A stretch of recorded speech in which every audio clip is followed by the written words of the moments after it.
Oke, bismillah ya. Baik, ini kalau tidak hati-hati efeknya ke sini. Maka pertama-tama kata Sartor, mari kita sadari ada 3 karakteristik era masa kini yang dikenal sebagai post-normal tadi. Ini jalannya sekarang kita pahami situasi biar bisa dirancang bagaimana caranya yang tadi kepunahan itu tidak terjadi. Pertama, mari kita pahami hari ini situasinya rumit sekali, kompleks, chaos, dan kontradiksi. Jadi post normal. Nanti kita ulas lebih panjang lagi bedanya apa dengan era klasik, era modern, postmo.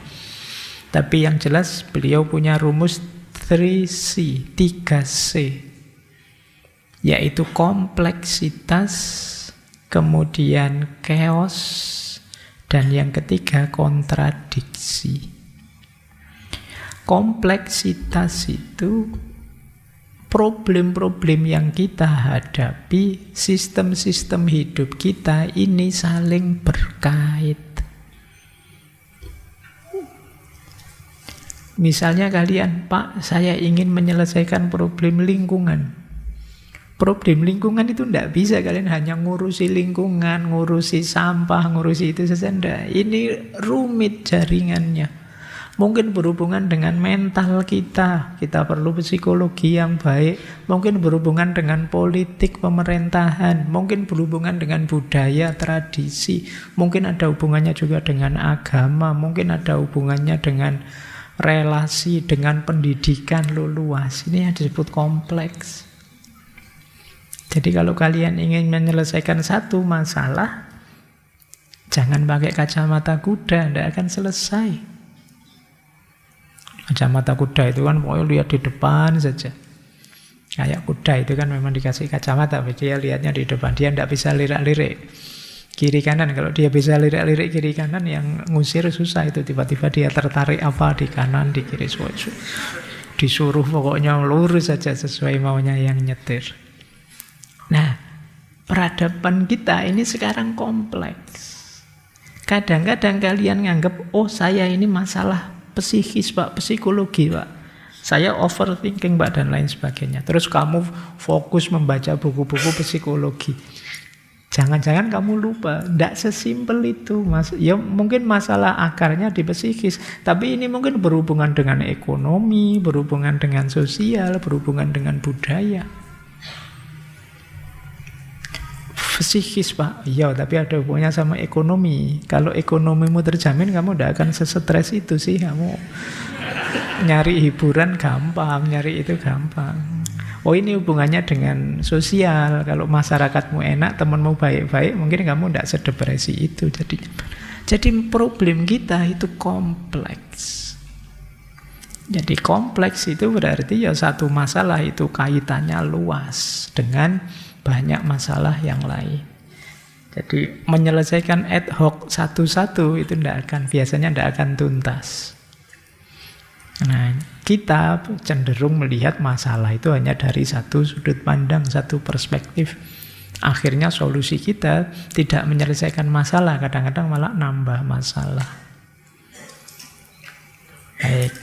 Yang kedua, chaos. Jadi chaos itu situasi hari ini, itu yang kita anggap mapan, stabil, baik, ternyata tidak. Ini chaos sudah. Karena terjadi perubahan yang cepat atau tidak dikendalikan, bayanganmu itu begini loh. Itu ternyata yang terjadi itu namanya chaos. Jadi harusnya sih ya belajar filsafat gini ya. Yang belajar itu pikirannya jernih, hidupnya tertib, rasional kan seperti itu. Tapi ada kalanya ya malah kacau, tidak karu-karuan, rusak. Itu yang disebut chaos. Jadi tidak terkendali sudah. Tidak sesederhana 1 + 1 2 hidup kita. Ini yang disebut chaos, kacau. Ini ciri kedua. Jadi kayak kemarin, COVID itu kan chaosnya luar biasa. Sekarang medsos, hoax, itu kan chaos luar biasa. Ketika itu kacau, situasi jadi serba tidak pasti. Ketika tidak pasti, kita sulit mencari solusi. Pak, ini generasi sekarang kok ngaco ya Pak? Enaknya gimana? Wah, itu moral itu. Ayo diajari moral saja yang banyak. Diceramai moral balik-balik, ya malah tetap begitu saja kan. Terus kamu bingung, loh terus apa lagi? Ternyata solusimu tidak nyambung, tidak sukses. Itu yang disebut chaos. Harusnya sih baik, tapi ternyata kok enggak ya. Nah, oke, ini ciri kedua, kekacauan. Alam yang baik-baik saja tiba-tiba ada COVID. Nah, ini chaos sudah. Kamu jungkir balik mengatasinya. Tiba-tiba kamu difitnah orang di medsos. Puyeng kamu mengatasi, ini yang disebut chaos. Yang ketiga, kontradiksi. Ada banyak pertentangan-pertentangan. Loh, teknologi itu kan bagus, memudahkan hidup. Tapi kok bisa sekarang teknologi itu menyulitkan hidup, bikin hidup tambah ruwet. Seperti teknologi informasi hari ini kok tambah kacau. Kapitalisme, kata Sardar, itu sebenarnya ya salah satu cara untuk meningkatkan kemakmuran. Orang bebas mencari uang, orang bebas meningkatkan kapasitas ekonominya dalam kapitalisme. Tapi kok malah yang terjadi, gaps antara kaya miskin tambah panjang, tambah jauh. Ini kontradiksi namanya. Oke. Perubahan iklim. Kita merasa sih memang iklim berubah dan ini mengancam kita. Kita sadar kita harus peduli ekologi, peduli lingkungan. Tapi kelakuan kita kok tidak menggambarkan itu. Ini namanya kontradiksi. Yang kalian omongkan dengan yang kalian lakukan beda, itu kontradiksi. Nah, jadi postnormal ini berisi hal-hal yang kompleks, chaos, dan kontradiksi. Jadi kontradiksi itu rasanya kok baik tapi ternyata ya tidak juga. Rasanya kok ngaco tapi ternyata ya ada manfaatnya juga. Itu kan selalu begitu. Rasanya kok penting tapi kok ya akhirnya ya merusak juga. Nah, ini namanya kontradiksi. Jadi hidup ternyata tidak sesimpel bayangan kita. Makanya seperti di yang Culhan minggu lalu ya, jangan mudah terpesona oleh narasi-narasi tunggal seperti kamu pasti bisa. Hidup ini pasti mudah. Apa sih yang kita tidak bisa kalau mau belajar? Iya itu. Kamu nanti kejebak sendiri loh di situ. Nanti kamu jadi depresi kan. Lu wong katanya Pak Guru saya pasti bisa, kok ndak bisa-bisa ini. Kan terus kamu stres gara-gara itu. Oke ya. Baik. Saya kapan itu ada kajian, ada pertanyaan menarik begini. Pak, katanya Al-Quran itu kan barang siapa banyak berzikir, ingat Allah, hidupnya jadi tenang. Saya banyak zikir Pak, insya Allah saya banyak ingat Allah, tapi kok tidak tenang ya Pak? Saya banyak masalah Pak. Masalahmu apa saja? Saya banyak hutang Pak, kena pinjol. Saya lah iya udah hutang pinjol, kejerat pinjol ya dipikir sampai berapapun ya tetap stres kamu. Kemudian orang tua marah-marah karena kuliah tidak selesai-selesai. Kemudian saya baru putus, jadi saya itu masalahmu sebesar itu dan ternyata apa Al-Quran yang salah? Al-Quran tidak salah, hidupmu yang salah. Jadi kamu yang salah menjalankan hidup. Baik, ya zikir yang bagaimana? Dulu zikir itu kan ada syarat, rukun, adab, pengkondisian dulu sebelum tiba-tiba ingat Allah. Kalau sekedar ingat saja ya tidak akan ketemu dengan hasil tatma'innul qulubnya. Ingat yang bagaimana, didahului syarat apa dulu, kemudian bagaimana kemudian menyikapi zikir itu sendiri setelah dilakukan. Baik, Ya kapan-kapan semoga ada waktu bahas itu. Tapi yang jelas hidup tidak sesimpel satu teori atau dua teori yang kalian pahami. Hidup ini kompleks, bahkan chaos, bahkan kontradiksi. Lanjut ya. Terus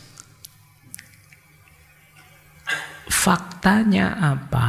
Situasi post normal itu di situ pakai istilah dampaknya apa?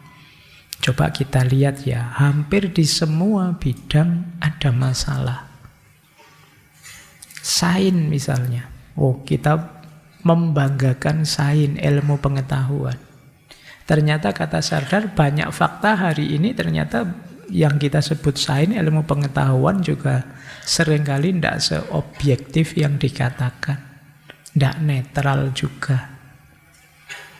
Teknologi berkembang pesat, tapi kehidupan, kualitas hidup manusia tidak meningkat.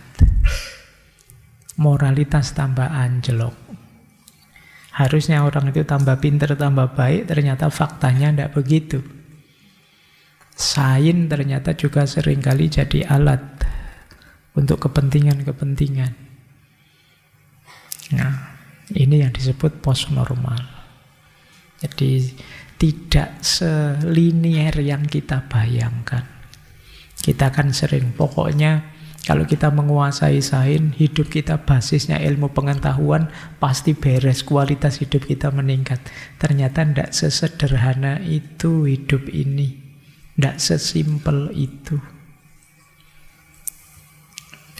Ada banyak mungkin negara-negara yang secara sains, secara ilmu pengetahuan luar biasa pada zamannya, tapi dia runtuh juga pada akhirnya.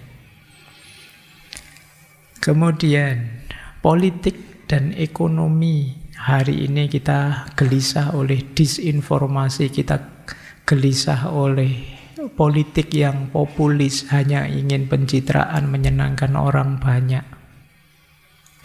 Kita pontang-panting oleh media, kita gelisah oleh kondisi ekonomi yang terpenetrasi oleh situasi global dan lain sebagainya. Ada masalah. Sosial budaya juga banyak. Kita digelisahkan pertemuan antara tradisi dan modernitas, antara lokalitas dan globalisasi. Identitas kita yang tambah rumit, tambah ruwet. Kita sulit sekarang mengenali aku yang asli itu yang bagaimana. Karena begitu banyaknya identitas kita. Lingkungan, perubahan iklim itu juga menggelisahkan kita. Ini sudah berkali-kali kita bahas. Kita tahu problem-problemnya, cuma kita belum sadar untuk ikut andil dalam mengatasinya. Ini tidak saya jelaskan detail, kalian ngalami sendiri hari ini situasi post normal itu. Inilah yang oleh Sardar disebut buahnya 3C tadi. Jadi kompleksitas, kemudian chaos, dan kontradiksi. Jadi kalau ada yang tanya, hidup ini bagaimana saat ini? Hidup saat ini adalah hidup yang kompleks, rumit, yang chaos, serba kacau, dan serba kontradiksi. Jadi kontradiksi itu mungkin kalian kaget, dalam diri orang yang kalian anggap baik, ternyata jeleknya juga luar biasa. Dalam diri orang yang kalian anggap lembut misalnya, ternyata kadang-kadang bisa kasar juga.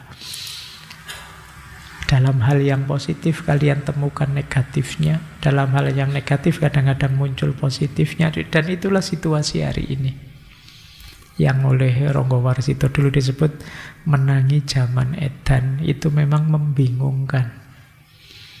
Mau ikut edan kok yo ndak berani, mosok harus jadi edan.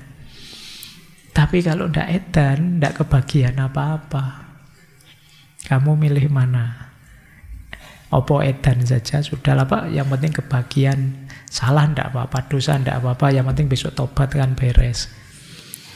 Atau mungkin prinsipmu itu, ya Meskipun kata Ronggo Warsito, seuntung apapun orang yang edan, tetap lebih untung orang yang eling lan waspada. Orang yang tetap sadar tentang dirinya. Baik, ini problem. Terus, nah, beliau kalau tadi 3C, sekarang 3T, 3T, T itu tomorrow, masa depan.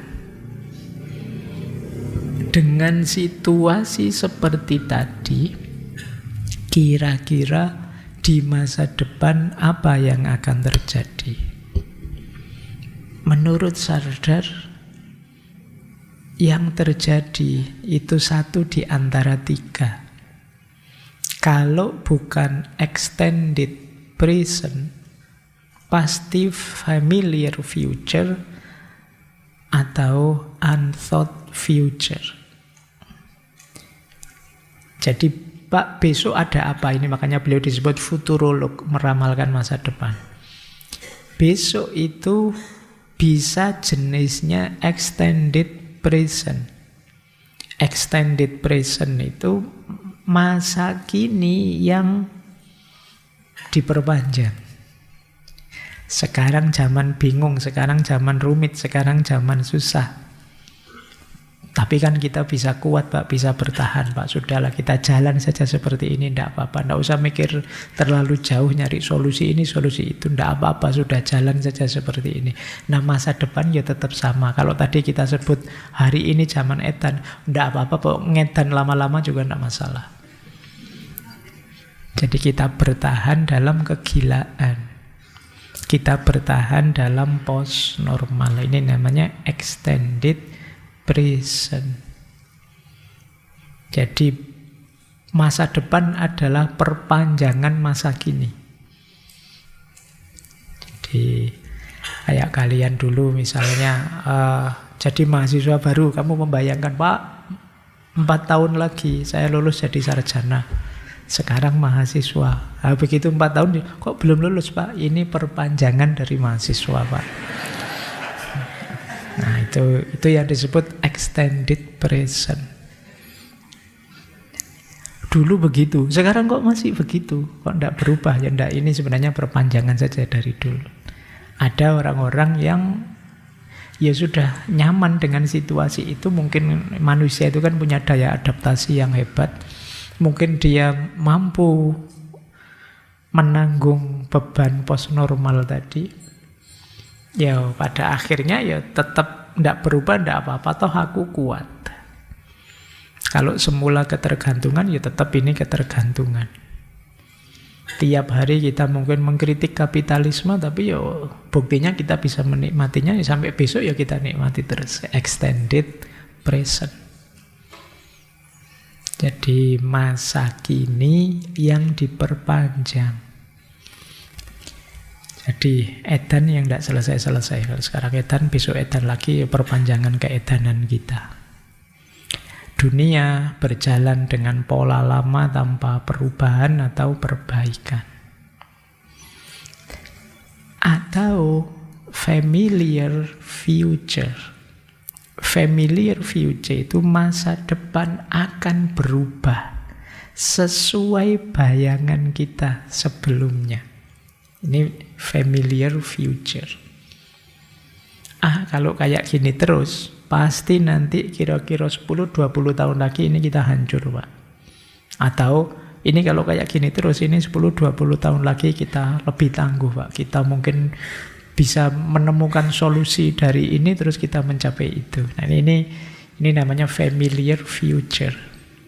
Sardar di bukunya mencontohkan familiar future itu banyak, misalnya kita lihat di film-film. Di familiar future.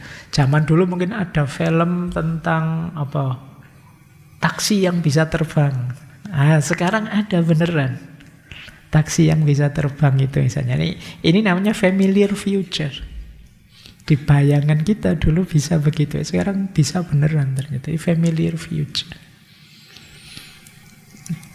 Besok itu Bahkan mobil itu tidak perlu ada supirnya, dia bisa jalan sendiri kan. Dulu saya zaman kecil itu mikir begitu. Ternyata sekarang ada beneran. Ini familiar future, ketemu mobil seperti itu saya tidak kaget. Ya dulu pernah bayangkan loh, ternyata ada beneran ya. Mungkin telepon genggam yang bisa dibawa kemana-mana hari ini, itu mungkin dulu hanya bayangan saja. Yang bisa berhubungan wireless tanpa kabel dulu kan hanya orang-orang sakti itu, pakai telepati. Kamu tak kasih pesan dalam hati, kamu langsung paham itu telepati. Dan banyak orang pesimis, wah tidak bisa, saya tidak sakti. Tapi sekarang bisa ternyata. Mungkin orang membayangkan, wah telepon ini kalau bisa dibawa kemana-mana enak. Dan bisa beneran. Ini familiar future.